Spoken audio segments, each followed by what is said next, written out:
الخشاف من أفيد وأجمل الحاجات اللي ممكن تعمليها في رمضان. طريقته سهلة جدا، هنعملها مع بعض بكل سهولة، بجد تحفة. يلا بينا نشوف هنعمله ازاي. عندي القراصية وعندي تين ومشمش وزبيب، انا مش بحطله غير كده بس. هقطع المشمش عشان المشمش بياخد سوا، والتين هقطعهم كده مكعبات، والتين بيبقى له عنقود كده ايه بشيله عشان ما يبقاش ناشف في الاكل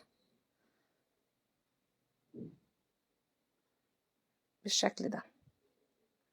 بعد ما قطعتهم القراصية والزبيب بنزلهم زي ما هما، بغطيهم بقى بالمية وارفعهم على النار، اغليهم غلوتين 2 بس مش اكتر من كده، واسيبه بقى يبرد في سخونية المية بيستوي، وما بحطلوش اي سكر خالص. وبعد كده بقدمه ساقع، بيبقى جميل جدا بجد تحفة. جربوا الطريقة دي هتعجبكم وقولوا لي رأيكم في التعليقات.